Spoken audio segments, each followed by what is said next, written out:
नमस्कार। न्यूज 24 उत्तर प्रदेश उत्तराखंड में आपका स्वागत है। आपके साथ मैं हूं मानव श्रीवास्तव। मोदी सरकार के तीसरे कार्यकाल में उत्तर प्रदेश के संदर्भ में अगर बात की जाए तो इस बार मंत्रियों की संख्या काफी कम हुई है। इसके पीछे एक बड़ी वजह यह भी है कि उत्तर प्रदेश में भारतीय जनता पार्टी की हिस्सेदारी काफी कम हुई, लिहाजा जो मंत्रिमंडल था उसमें भी भागीदारी उसी अनुपात में की गई। हालांकि फिर भी अगर देखा जाए तो सीटें कुछ ज्यादा ही मिली अगर अनुपातिक तौर पर इसका आकलन किया जाए। लेकिन पिछले कार्यकाल में उत्तर प्रदेश से जब 64 सांसद जीत करके आए थे, तब प्रधानमंत्री के अलावा 14 दूसरे मंत्री भी थे जो उत्तर प्रदेश से ही आते थे। इस बार महज 34 सांसद, तो लिहाजा मंत्री भी 11 बने। लेकिन इस पूरे मंत्रिमंडल में अगर उत्तर प्रदेश के संदर्भ में बात की जाए तो एक बहुत खास बात देखने को मिली कि जातीय संतुलन को साधने की बड़ी पुरजोर कोशिश की गई और अंतिम वक्त में कीर्तिवर्धन सिंह का भी नाम जोड़ा गया। अब जिन मंत्रियों ने शपथ ली उसमें से अगर हम जातिगत आंकड़ों की बात करें तो उसमें 2 कुर्मी बिरादरी से हैं, 2 अनुसूचित जाति से हैं, एक ब्राह्मण है। पहले ठाकुर के नाम पर यानी राजपूत के नाम पर सिर्फ राजनाथ सिंह थे, लेकिन आखिरी वक्त पर एक नाम और जोड़ा गया और वो नाम कीर्तिवर्धन सिंह के नाम के तौर पर सामने आया, जो ठाकुर बिरादरी से ही आते हैं। पूरे चुनाव के दौरान देखा गया कि राजपूत समाज की नाराजगी वो जग जाहिर थी। अमित शाह से मुलाकात के बाद भी राजा भैया ने भारतीय जनता पार्टी का समर्थन नहीं किया। उन्होंने तटस्थ रहने का फैसला किया और अपने कार्यकर्ताओं पर छोड़ दिया कि वो जहां जाना चाहे जाएं, लेकिन अघोषित तौर पर वो जो लोग थे राजा भैया के समर्थक थे वो समाजवादी पार्टी के साथ चले गए। इसका असर भी हमने प्रतापगढ़ से लेकर के कौशाम्बी तक हमने देखा भी।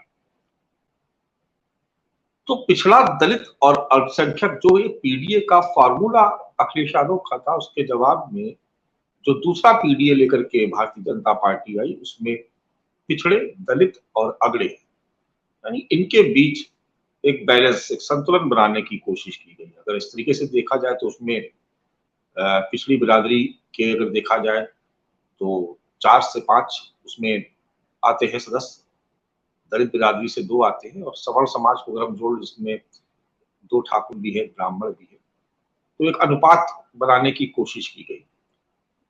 तो ये माना जा रहा है कि आने वाले वक्त में उत्तर प्रदेश में जातियों को साधने के लिए इस तरीके के प्रयास किए गए।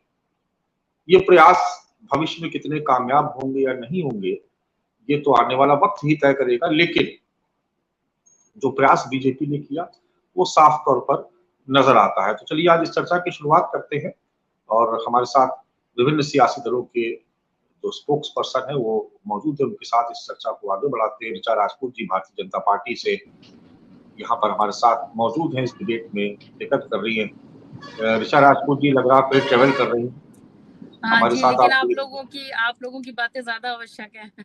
ट्रेवलिंग तो चलती रहेगी। नहीं, बहुत धन्यवाद आपका इस चर्चा में आप शिरकत कर रही हैं। मनीष अग्रवाल जी राजनीतिक विश्लेषक के तौर पर हमारे साथ इस चर्चा में भागीदारी कर रहे हैं। मनीष अग्रवाल जी, आपका भी बहुत स्वागत है। आजम खान साहब हैं हमारे साथ समाजवादी पार्टी से, वो भी इस चर्चा में भागीदारी कर रहे हैं। आजम साहब, बहुत स्वागत है आपका। आप सभी खास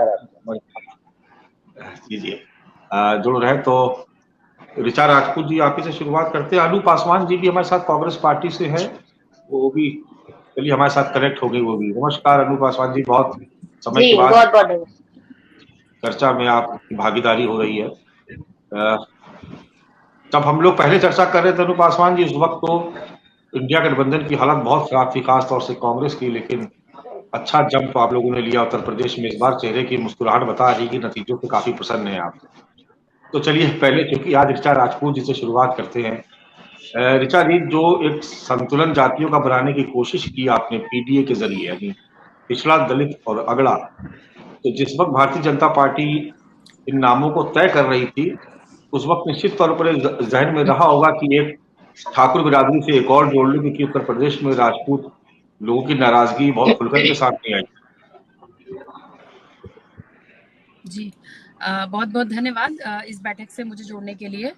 पहले तो मोदी जी तिवारा हमारे प्रधानमंत्री बने, सबकी आपको शुभकामनाएं और हम लोगों को भी शुभकामनाएं। देखिए भारतीय जनता पार्टी जब से मैं भाजपा से जुड़ी हूँ, तब से मैंने हमेशा उसकी एक अंत्योदय वाली जो एक लाइन है ना, उसको ही अपना एक मोटिवेशन समझा है। और ऐसा नहीं है कि भाजपा आज प्रतिनिधित्व देना शुरू कर रही है। ये भारतीय जनता पार्टी की ही विचारधारा है कि इसने हमेशा जो छोटी-छोटी जातियाँ भी हैं, पहले आप 2014 से पहले कुछ बहुत पर्टिकुलर जातियाँ थी, कभी आपने इनका प्रतिनिधित्व तो नहीं देखा होगा। लेकिन जब मोदी जी की सरकार के बाद से ऐसा हो रहा है कि जो पारसी समाज था, जैन समाज था, आप मतलब इन सबको भी हमने प्रतिनिधि की जगह पे बैठे हुए देखा है। और ये जो तीसरा टर्म मोदी जी का है, ये ऐतिहासिक होने जा रहा है। जैसा कि विपक्ष कयास लगा के बैठा था कि सहयोगी दलों के दबाव में अब तो ये मंत्रिमंडल इसको देंगे। एक दिन पहले तो पूरा दिन टीवी पे यही चला, रेलवे मंत्रालय इसको, ये मंत्रालय उसको। मतलब ये था कि भारतीय जनता पार्टी अपनी एनडीए घटक दलों के साथ ही अपना मंत्रिमंडल बनाएगी। लेकिन जो भाजपा सभी दलों के साथ समन्वय बनाकर मोदी जी ने अभी तक का सबसे शानदार मंत्रिमंडल ये जो सरकार है इसको बनाया है। दलित समुदाय के हैं, 5 जनजाति समुदाय से हैं, 5 अल्पसंख्यक समुदाय से मंत्री हैं। मोदी जी ने सभी जातियों और सभी प्रदेशों को प्रतिनिधित्व देने का प्रयास किया है। मैं एक बहुत अहम बात आपको बताना चाहती हूँ कि तमिलनाडु और पंजाब, यहाँ से हमारे एक भी सांसद जीत के नहीं आए हैं। उसके बाद भी प्रदेशों को प्रतिनिधित्व देने के लिए मोदी जी ने यहाँ से भी एक मंत्री बनाया है। दक्षिण भारत हमारे इस मंत्रिमंडल की वरीयता रहा है। दक्षिण भारत में हमें 29 सीट्स मिली है, उसके बाद भी हमने वहां से 13 मंत्री बनाए हैं। मतलब ये एकदम साफ है इस बार की सरकार का कि सरकार में कि दक्षिण भारत की पर्याप्त भागीदारी रहनी चाहिए। कुछ दिन पहले तेलंगाना में जो हमारे कांग्रेस के मुख्यमंत्री थे, उन्होंने उत्तर दक्षिण करने की बहुत कोशिश करी, लेकिन अब जो मंत्रिमंडल हमारे सामने आया है, ये बहुत स्पष्ट रूप से अपने आप कह रहा है कि सभी जातियां जिसकी जितनी हिस्सेदारी उसकी उतनी भागीदारी।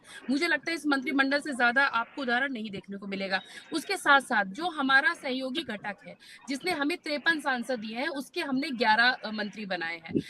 मंत्रियों के साथ साथ हमने एक स्थायी सरकार जो होती है, जो लोग कह रहे थे कि अब तो भाजपा बैसाखी पे चलेगी, अब तो भाजपा एनडीए के भरोसे चलेगी।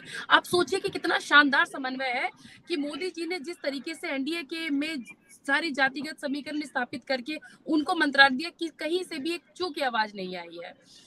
मोदी जी ने केरल से लेकर कश्मीर तक सारी जाति, सारे वर्ग, सभी प्रदेशों का खास ख्याल रखा है। 5 अल्पसंख्यक मंत्री होना और 7 महिला मंत्री होना, मुझे लगता है इससे बेहतर और इससे शानदार मंत्रिमंडल नहीं हो सकता है। चलिए आजम खान साहब, जो उत्तर प्रदेश में जिस तरीके का जाति संतुलन बनाने की कोशिश की भारतीय जनता पार्टी ने, पीडीए के जवाब में एक और पीडी है। मानस जी, जो पीडीए है माननीय राष्ट्रीय अध्यक्ष अखिलेश जी यादव जी का, वो एक्चुअल में पीडीए है, वो हम लोग उसको जी रहे हैं। मतलब ये नहीं कि सिर्फ हमने आंकड़ों में मंत्री बना दिया, ये बना दिया, वो बना दिया, ऐसा नहीं है। हमने जमीन पे हर स्तर पे कोशिश करी है कि जो बात हम लोग कह रहे हैं वो करी जाए। आप देख रहे होंगे कि आज हमारे पास 37 सांसदों में से 7 सांसद कुर्मी बिरादरी के हैं, 3 सांसद निषाद बिरादरी के हैं और 8 सांसद हमारे पास दलित बिरादरी के हैं। तो आप सोच सकते हैं कि हमने किस स्तर तक उत्तर प्रदेश की जनता ने हमें साथ दिया और ये माना कि हाँ, एक्चुअल में जो भागीदारी होती है वो समाजवादी पार्टी दे रही है। समाजवादी पार्टी पे बहुत चस्पा करने की कोशिश की जाती थी कि ये यादव और मुस्लिम की पार्टी है, तो हमने ये दिखा दिया कि नहीं, हम सर्व समाज की पार्टी है, यादव और मुस्लिम की पार्टी नहीं है। हमने सभी समाज को प्रतिनिधित्व दिया और सभी समाज की बात भी करी है। जो मुद्दे भी हमने उठाए वो सर्व समाज के हैं। अगर गरीबी दूर होगी मानस जी, तो यकीनन वो समाज का जो सबसे निचला तबका है, चाहे दलित समाज हो, चाहे अल्पसंख्यक समाज हो, और जितने पिछड़े समाज है, सबका उत्थान होगा। हम लोग चाहते तो यही थे। हमारा अभी भी विपक्ष के रूप में सकारात्मक भूमिका होगी कि भारत की जो गरीबी है वो दूर होनी चाहिए, न कि जो 5 स्टार कल्चर भाजपा लेके आई है हाई फाई, उसमें वो फिर से बह जाए, ऐसा हम लोग होने नहीं देंगे। अभी आपने देखा होगा, अभी ये लोग एनडीए सरकार कहने को तैयार नहीं है, जबकि अगर 2 दल एनडीए के टीडीपी और जेडीयू इनसे हाथ खींच ले तो ये सरकार बनाने लायक नहीं रह जाते हैं। लेकिन अभी भी लोगों का वही अहंकार काम कर रहा है कि मोदी है तो मुमकिन है, मोदी है तो मुमकिन है। अब ये नारा भूल जाए, भाजपा वालों से कहिए मोदी है तो मुमकिन है। अब ये बात बहुत पुरानी हो चुकी है। अब ये आ जाए कि नीतीश नायडू है तो मुमकिन है। शायद नारा बदल लेना चाहिए भाजपा के लोगों को अपना।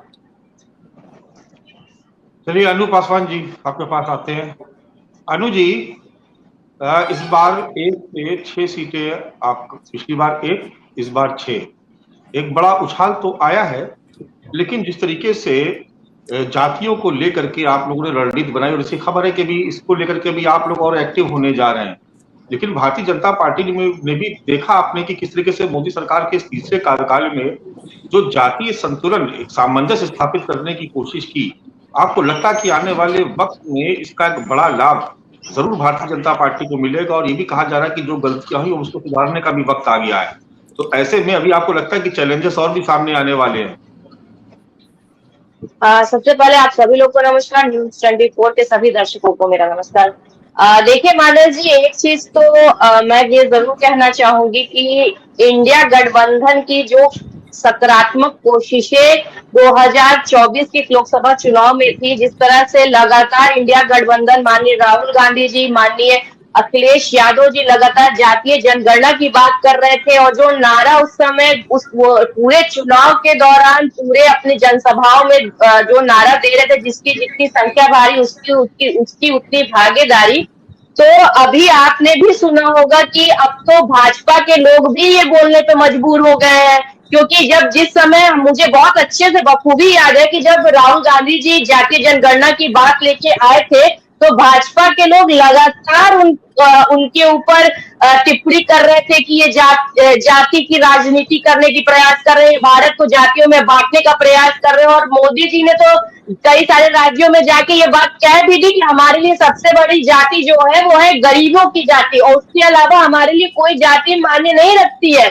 तो आज की तारीख में मोदी जी भी मजबूर हो गए कि उनको अपने मंत्रियों के लिस्ट में इस तरीके से बंटवारा करना पड़ा कि वो जातीय सभी जातियों को समेट सके। मगर मानस जी, एक चीज मैं एक बात और कहना चाहूंगी कि उत्तर प्रदेश में जिस तरीके से रिजल्ट आया है, आप ये देख सकते हैं कि उत्तर प्रदेश में खास तौर में जनवरी के बाद से भाजपा ने जिस तरीके की राजनीति करने का प्रयास किया, और वो लगातार जिस तरीके की धर्म की राजनीति करके वोटरों को साधने का प्रयास कर रही थी, उस धर्म की राजनीति को भी उत्तर प्रदेश की जनता ने जिस तरीके से मूलभूत मुद्दों में बदल के इनको रास्ता दिखाने का काम किया है, इनको समझाया है कि अगर आप हमारे मूलभूत मुद्दों पे बात नहीं करेंगे, समस्याओं पे बात नहीं करेंगे, तो आपकी इस तरीके की धर्म की राजनीति में भी कोई साथ नहीं देगा। क्योंकि सभी लोग ये बात जानते हैं, धर्म हमारी आस्था का विषय है, इसे राजनीति से जोड़ के नहीं देखा जा सकता। और उत्तर प्रदेश ने इस तरीके इसकी तस्वीर साफ कर दी भाजपा की आंखों में। और आज जिस तरीके से अब भाजपा के लोग नारा दे रहे हैं कि जिसकी जितनी संख्या भारी उसकी उतनी भागीदारी को, जो ये लोग को जो ये कॉन्सेप्ट इन लोग को समझ में आया है, वो ये इनको तो शुक्रगुजार होना चाहिए इंडिया गठबंधन का, इन्होंने एक तस्वीर साफ की है कि राजनीति में आपको अगर काम करना है तो आपको मजबूती से आपको मूलभूत समस्याओं पे बात करनी पड़ेगी, आपको जातीय जनगणना की बात करनी पड़ेगी, आपको जातीय जनगणना करानी भी पड़ेगी। ये मजबूर किया है इंडिया गठबंधन ने, इनको ये मजबूर किया है कांग्रेस ने, मजबूर किया है सपा ने।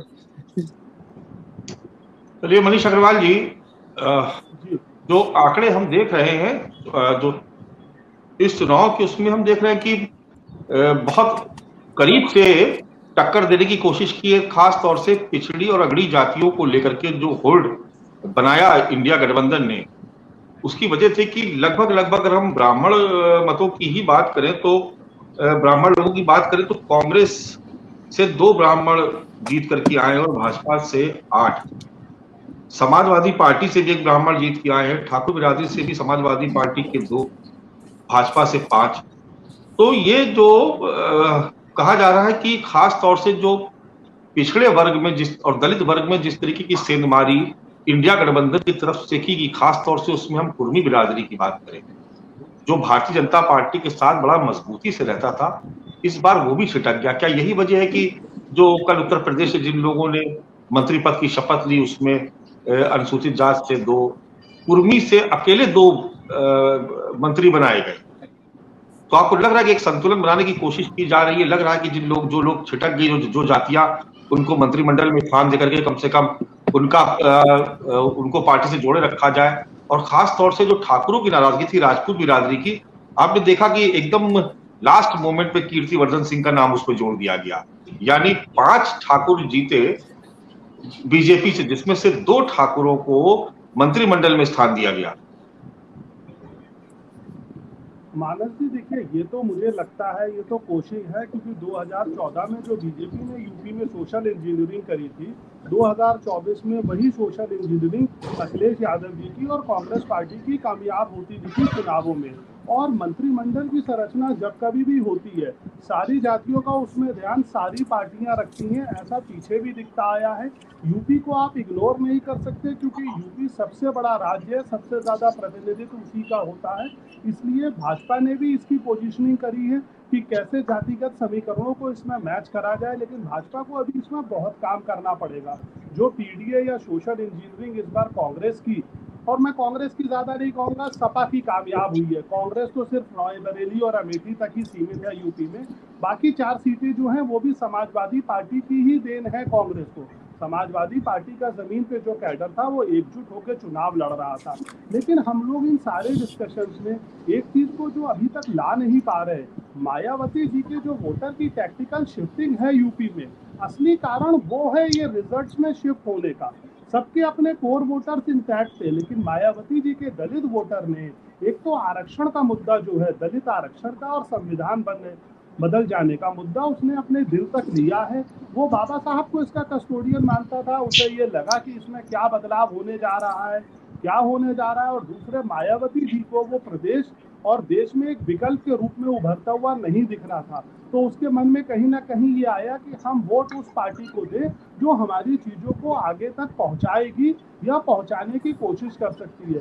तो मायावती जी का जो 4 से 5% वोटर की शिफ्टिंग है, वो 14 और 19 में भाजपा की तरफ आता था। इस बार ऐसा लग रहा है कि वो वोटर जो है अखिलेश यादव और कांग्रेस के प्रति गया है।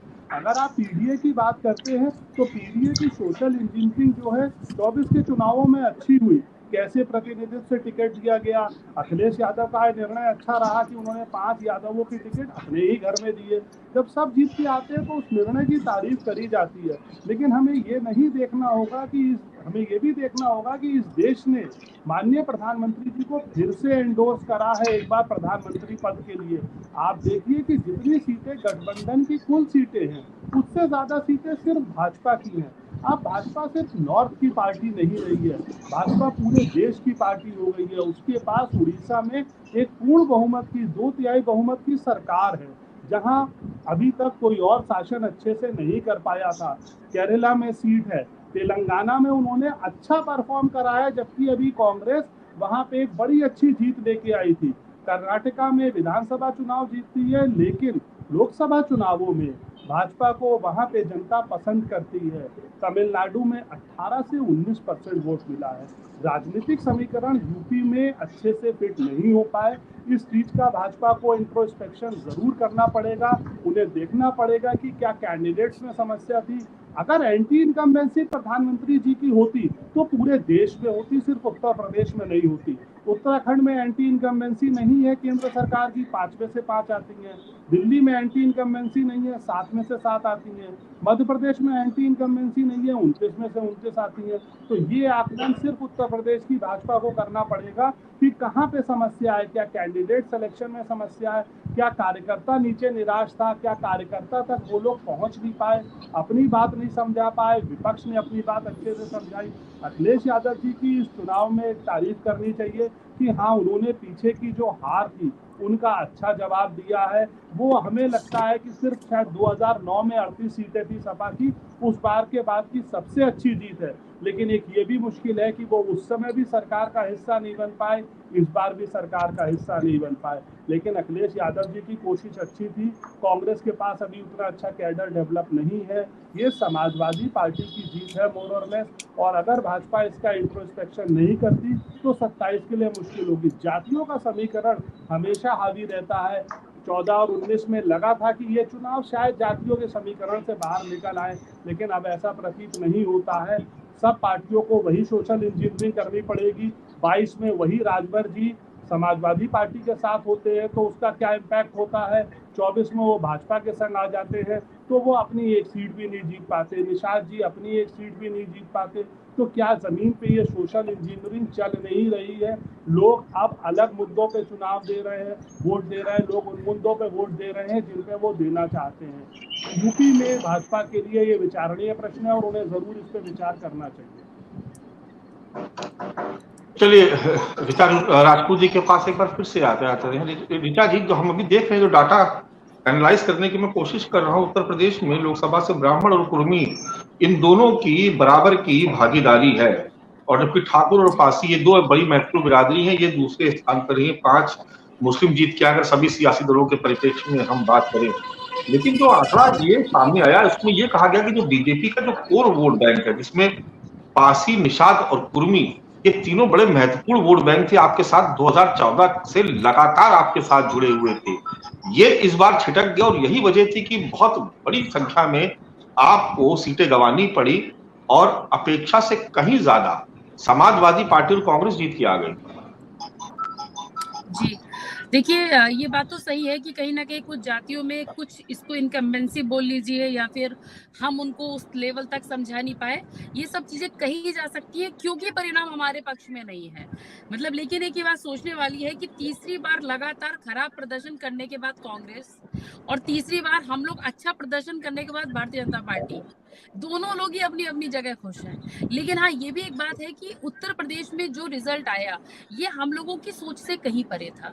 दूसरा जो एक इन्होंने बोला कि सारी जातियों को साथ आए, तो मैं इनसे पूछना चाहती हूँ कि ओवरऑल हमारे यहाँ अगर भारत में माने तो अल्पसंख्यक वोट लगभग 20% होगा। अगर हम सारा मान लें, उस 20% वोट में इनको टोटल वोट 23% के आसपास मिला है।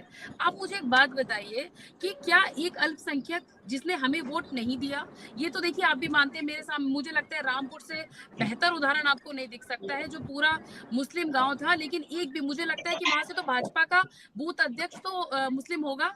यदि हमें उसका भी वोट नहीं मिला, एक बूथ जिसमें भाजपा के बूथ अध्यक्ष का भी हमें वोट नहीं मिल रहा है, तो ये चीज सच में सोचने वाली है कि ऐसा मजहबी ध्रुवीकरण जिसमें 25 ओवरऑल भारत के और 5 हमारे केवल यूपी से मुस्लिम सांसद जीत के जाते हैं, तो इनको ये सोचना चाहिए कि क्या जो ये पीडीए का नारा दे रहे हैं, पीडीए में केवल अल्पसंख्यक और यादव जो आपके परिवार के जीते हैं, केवल उनका सहयोग ज्यादा है, कि आप सच में ये कह रहे हो कि नहीं हमारे पास से वोट छिटका नहीं है। देखिए, या तो पूरा वोट छिटक के आपके पास जाता, वोट डाइवर्ट हुआ है। हम ये मानते हैं जो हमारा कोर वोटर था वो कोर वोटर आपके पास भी कुछ गया। जैसे लोधी समाज है, लोधी समाज एक समय पे पूरी तरीके से भारतीय जनता पार्टी का रहा है, लेकिन इस बार कहीं ना कहीं मुझे ऐसा लगता है कि लोधी समाज यदि 60% हमारे ऋचा जी, आपको कभी ये लगा इस बीच में, आपको लगा कि भारतीय जनता पार्टी के खिलाफ जो मुद्दा था कि आप आरक्षण खत्म कर देंगे, आप संविधान बदल देंगे, दरअसल ये एक बहुत बड़ी वजह बन गया? लोग शायद आपके कामों से इतना नाराज नहीं हुए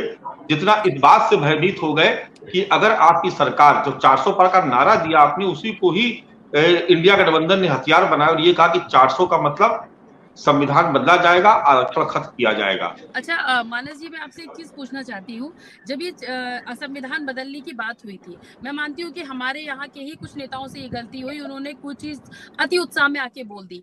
तो क्या हमारे प्रधानमंत्री जी ने इसका मंच पे खंडन नहीं किया कि संविधान कोई नहीं बदल सकता? लेकिन आप एक बात को इस तरीके से समझ के देखिएगा कि विपक्ष ने इसका कितना दुष्प्रचार किया। क्या अगर हमारे पास बहुमत में सरकार होती, नहीं होती, तो क्या हम धारा 370 हटा पाते? हम कोई भी 3 तलाक जैसे कड़े मतलब कहने का मतलब ये है कि दुष्प्रचार के मामले में इस बार बीजेपी से कांग्रेस और सपा जीत गई। मैं एक और उदाहरण देना चाहती हूँ। देखिए, दुष्प्रचार करने में आप भी, दुष्प्रचार करने में आप लोग भी कम पीछे थोड़ी ना रह गए थे। ये किसने कहा था? ये अच्छा, ये कांग्रेस के घोषणा पत्र में कहा गया था कि आपका मकान छीन के मुसलमानों को दे देंगे, ये तो नहीं कहा गया था। मैं बताती हूँ, मैं आपको बताती हूँ, इसका भी एग्जाम्पल देती हूँ। एक जो इनका झूठ है मैं आपको बताती हूँ कि कांग्रेस कार्यालय में अकेले 40 लाख गारंटी कार्ड बांटे गए, जिसमें राहुल गांधी जी के और मल्लिकार्जुन खड़गे जी के साइन है। आप बताइए मानस जी, उत्तर प्रदेश की जनता कितनी पढ़ी लिखी है? आज हमारे मुख्यमंत्री साइन करके दे दे कि हमको वोट देना, ये तुम्हारी डिटेल है, ऊपर लिखा है 1 लाख रुपए सालाना, 85 रुपए महीना, घर में आर्थिक सरकारी नौकरी। आप बताइए मानस जी, उत्तर प्रदेश की जनता से आप क्या मतलब? हम अभी भी विकासशील देश में हैं, हम अभी भी विकसित नहीं हुए हैं। आपने 40 लाख केवल अपने मुख्यालय से बांटे हैं। सोचिए कि पूरे भारत में कितने कार्ड बटे। अगर इतनी बड़ी गारंटी देने के बाद जो लोग आपके पास पहुंच रहे हैं, और मानस जी वो लोग पता है क्या कह रहे हैं? वो ये नहीं कह रहे हैं कि सरकार बन जाती, तो वो ये कह रहे हैं हमसे ये कहा था कि वोट दे दो, ये गारंटी कार्ड रखो और वापस कार्यालय आना और पैसा ले जाना। आप सोचिए क्या मानस जी ये फ्रॉड नहीं था? चलिए सोचिए उस फ्रॉड के बाद भी अगर आप इस नंबर पे हो, तो मुझे लगता है अगली बार आपको आलू से सोना ही बनाना पड़ेगा, तभी आप सरकार में आने के सपने देखिएगा। दूसरा, मेरे भाई ने एक चीज ये बोली कि 5 स्टार कल्चर। भाई साहब, भारतीय जनता पार्टी को तो 5 स्टार मत बोलिए। 200 रैली हमारे देश के प्रधानमंत्री ने करी है, और आप अपने यहाँ केवल उन रैलियों की चर्चा कर पाएंगे जहां पर उनका परिवार विशेष लड़ रहा था। तो ये मैं मानती हूँ कि आपने भाजपा से नाराज वोट को ले लिया है। अब उसको चाहे आप सोशल इंजीनियरिंग का नाम दे लीजिए, चाहे आप उसको अखिलेश यादव को चाणक्य बना लीजिए। हाँ, ये भी बात सही है कि हमें इस जो ये सीटें कम आई, इससे हमें सीखना चाहिए। जनता के बीच में जो लोग नहीं गए उनको दोबारा जाना चाहिए, जो भी कमियां हैं उन्हें सुधारना चाहिए।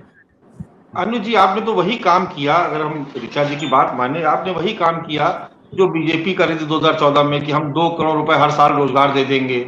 आपने भी एक फॉर्म बांट दिया कि हम आपको 1 लाख महीने दे देंगे। जैसे उन्होंने कहा था कि हमारी सरकार आई तो विदेशों से पूरा काला धन आ जाएगा, 15-15 लाख। हालांकि उसको गलत इंटरप्रेट किया गया।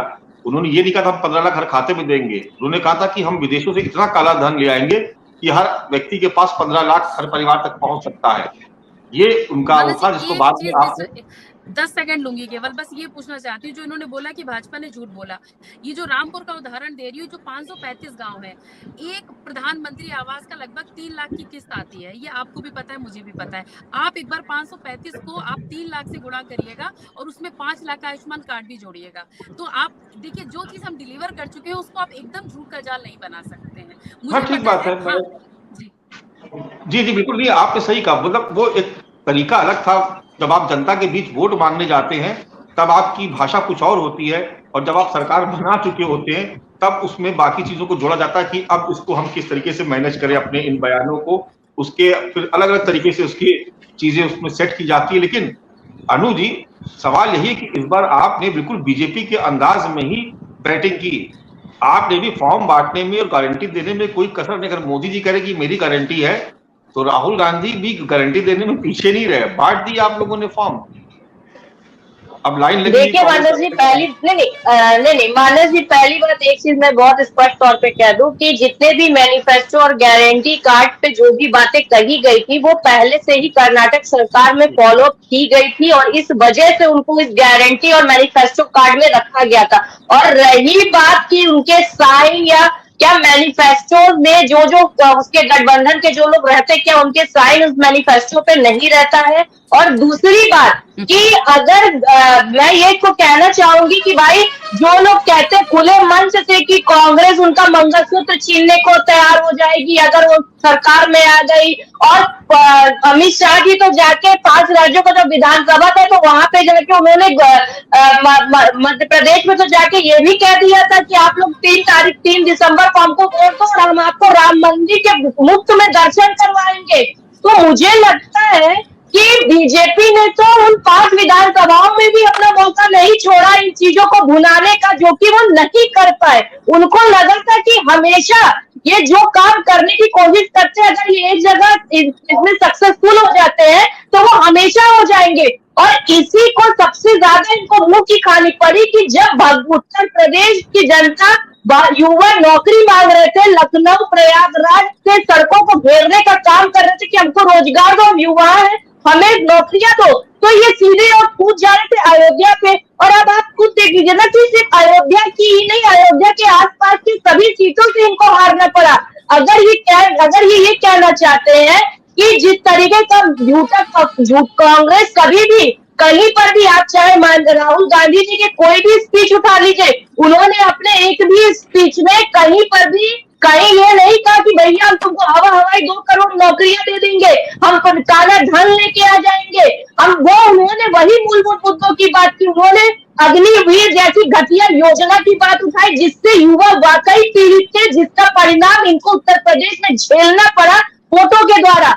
और युवा की रोजगार, पेपर लीक, महिलाओं के प्रति जिस तरीके का अपराध और इस तमाम तरीके के मुद्दे राहुल गांधी जी ने उठाए, मगर उन्होंने कभी भी इस तरीके से नहीं कहा कि हम चल के तुमको दर्शन करा देंगे, हमको वोट दे दो, भाजपा सरकार तुम्हारा मंगलसूत्र छीन लेगी। ये मंगलसूत्र की बात तो प्रधानमंत्री जी ने किया था। और रही बात संविधान बदलने की बात, तो अभी ऋचा जी ने खुद कबूला, और ये मैं बता भी दूं कि किस किस नेता ने, बीजेपी के नेता ने ये कहा था कि अगर 400 पार प्रधानमंत्री, अरे भाई मुझे अपनी बात बोल लेने दीजिए ना, मुझे पता है, मैं तो आप ही की बात को रख रही हूँ ना, मैं तो आप ही की बात को बता रही हूँ कि उन्हीं ने कहा था कि प्रधानमंत्री जी 400 पार इसलिए कह रहे क्योंकि वो संविधान बदल देना चाहते हैं। और इसमें राहुल गांधी ने क्या झूठ फैलाया, उन्होंने तो वही बात करी जो बीजेपी के लोग कह रहे हैं कि भाई संविधान बदल जाएगा अगर 400 पार आ जाएगा। तो क्या उन्होंने झूठ फैलाया? उन्होंने कहा कि आरक्षण आपका खत्म हो जाएगा।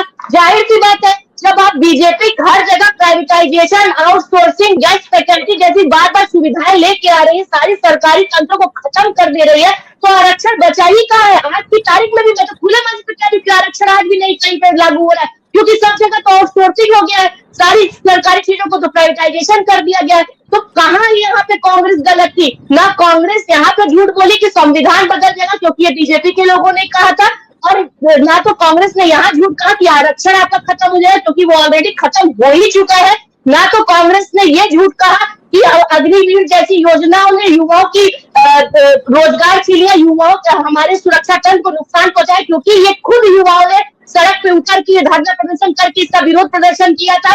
ना तो कांग्रेस ने ये झूठ कहा कि आज की तारीख में सबसे ज्यादा बेरोजगार भारत में है, क्योंकि इसका भी प्रदर्शन खुद युवाओं ने सड़क पर उतर। कांग्रेस ने सिर्फ और सिर्फ जनता के दर्द को पकड़ के उनकी बातों को बड़े मंच पे बात करने की प्रयास किया, जिसका परिणाम ये हुआ कि उत्तर प्रदेश में इंडिया गठबंधन को अच्छे आधार पर अच्छे वोट मिले, और ये कहीं पर भी लिखा नहीं है। और रही बात ये जो गारंटी कार्ड इन सब की बात कह रही है, वो मैनिफेस्टो है, जो मैनिफेस्टो सभी पार्टियां लेके आती है। चलिए आजम खान साहब के पास चलते हैं। आजम साहब, वैसे एक बात और भी कही जा रही है कि जातिगत आंकड़ों की बाजीगरी इस बार आप लोगों ने ऐसी की कि भारतीय जनता पार्टी को आप शिकस्त देने में कामयाब हो गए। यानी ये कहा जाए कि जो विक्ट्री है आपको जो मिली है, दरअसल इसके पीछे जाति समीकरणों का जो खेल था उसमें आप बीजेपी से आगे निकल गए, और यही वजह थी कि हर मूवमेंट पे अखिलेश यादव बार बार टिकट बदलते रहे, क्योंकि उनको लग रहा था कि जातियों को अगर हम साध लेंगे, जातियों का सही सामंजस्य बैठा लेंगे, तो हम भारतीय जनता पार्टी को हरा सकते हैं। तो माना जाए कि इस रणनीति में आप कामयाब रहे।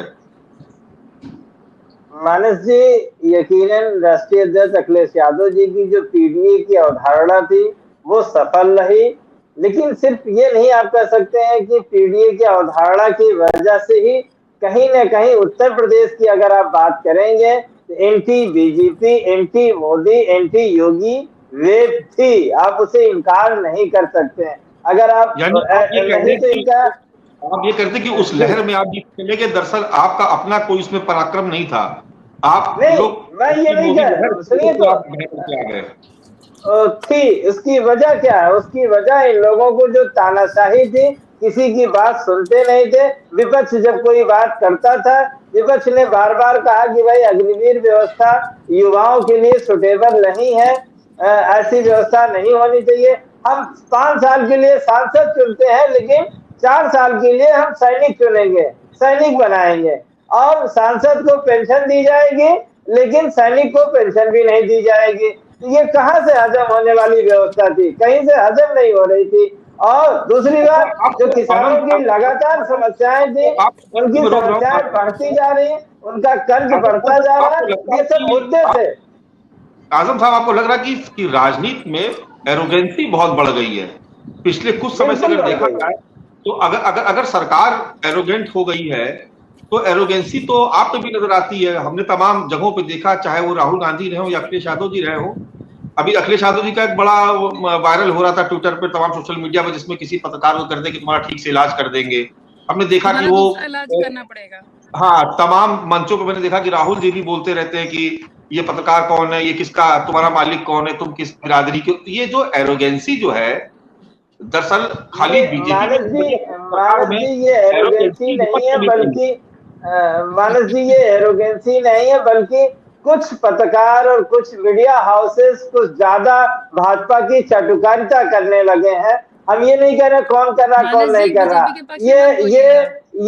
ये उसका नतीजा है। हमें निष्पक्ष मीडिया का काम है, निष्पक्ष बने रहना, निष्पक्ष एनालिसिस करना, वो एनालिसिस करना चाहिए। सुनिए, लेकिन एक बात और मैं आपको विद प्रूफ दे सकता हूं, तमाम वीडियो रिकॉर्डिंग, जिन लोगों ने बीजेपी की बहुत चाटुकारिता की, जिन चैनलों ने, अखिलेश जी उन्हीं चैनलों पे ज्यादा गए हैं। ये भी बात बता दीजिए, ये डाटा नहीं है। चलिए ठीक है, आप दीजिएगा, मैं इससे आपसे बात नहीं करना चाहूंगा, लेकिन कहीं मानस जी कहीं न कहीं मीडिया ने भी अपनी इमेज खुद खराब करी है। वो जो धन्ना सेठों के चक्कर में, जो जब से धन्ना सेठ लोग अडानी अंबानी मीडिया हाउसेस चलाने लगे, तब से ये परेशानी आई है। देखिए दूसरी बात में एक बात रह जाएगी, टीडीपी ने 4% मुस्लिम आरक्षण की घोषणा अपने घोषणा पत्र में की है और भाजपा का उनसे प्री पोल अलायंस है। उसके बावजूद प्रधानमंत्री मोदी हर मंचों पे 4% आरक्षण मुसलमानों को नहीं दिया जाएगा ये चिल्लाते रहे। आखिर ये झूठ था या नहीं था? जब आपके पास एक प्री पोल अलायंस है और वो कह रहा है कि 4% आरक्षण दूंगा मैं, और उसके बावजूद आप कह रहे हो नहीं मैं जिंदा रहूंगा तो ये करने नहीं दूंगा। इसका मतलब आप कितने बड़े झूठ और मक्कार हैं ये आप खुद समझ सकते हैं। और जो ऋचा बहन कह रही थी अभी, मुसलमानों ने वोट नहीं दिया, तो मुसलमानों से इन्होंने इज्जत से वोट मांगा कब? मानस जी, किसी मुस्लिम समाज से इन्होंने इज्जत से वोट मांगा? आजम साहब आप पॉलिटिशियन है, आप जानते हैं अखिलेश यादव जी ने जो देर लगाई इंडिया गठबंधन बनाने में, यानी कांग्रेस का साथ पकड़ने में, उसके पीछे की बड़ी वजह आपसे छुपी नहीं है, ये हम लोग सब लोग जानते हैं। और मैं तो सार्वजनिक तौर पर कह भी सकता हूं कि राहुल गांधी की न्याय यात्रा निकली थी, चंदौली से शुरू होकर के अमेठी रायबरेली होते हुए लखनऊ तक आई, अखिलेश यादव शामिल नहीं हुए। वो उस वक्त तक बार्गेन कर रहे थे, लेकिन जब उनको पश्चिमी उत्तर प्रदेश के लखनऊ के तमाम उलेमाओं ने कहा कि इस बार पूरा मुस्लिम कांग्रेस के साथ जाएगा, गठबंधन करना आपके लिए फायदेमंद होगा, तो मुरादाबाद से जाकर के ऐलान हुआ और उसके बाद शामिल हुए। इस बात को मत भूलिए। चलिए मनीष अग्रवाल जी के पास चलते हैं। मनीष अग्रवाल जी, एक थ्योरी ये भी है कि जातिगत तौर पर पीडीए का नारा देने के बाद कांग्रेस और समाजवादी पार्टी ने निश्चित तौर पर बहुत शानदार प्रदर्शन किया। उतना बेहतर प्रदर्शन तो मायावती के साथ भी अखिलेश यादव नहीं करता। लेकिन एक दूसरी थ्योरी ये भी कही जा रही है कि जातिगत समीकरण और जातिगत संतुलन अपनी जगह है, लेकिन जो उत्तर प्रदेश में दरअसल जो वोट पड़ा, ये समाजवादी पार्टी या इंडिया गठबंधन के पक्ष में जितना था उससे कहीं ज्यादा सरकार से लोगों की नाराजगी, सिटिंग जो सांसद थे, जो एमपीज थे, उनसे नाराजगी, मंत्रियों की उत्तर प्रदेश में एरोगेंसी, दरअसल इससे जनता त्रस्त हो चुकी थी और इस वजह से उसको लगा कि एक अच्छा ऑप्शन हमारे पास इंडिया गठबंधन के तौर पर, इसलिए वहां पर शिफ्ट कर गए। आपका क्या मानना है इस बारे में? मानस जी, मैं आपकी बात से थोड़ा सा आप लाउड रहिएगा। मनीष जी, आपकी आवाज आज सबसे कम आ रही है, आप थोड़ा सा लाउड रहिएगा। मानस जी, मैं आपकी बात से पूर्णतः सहमत हूं।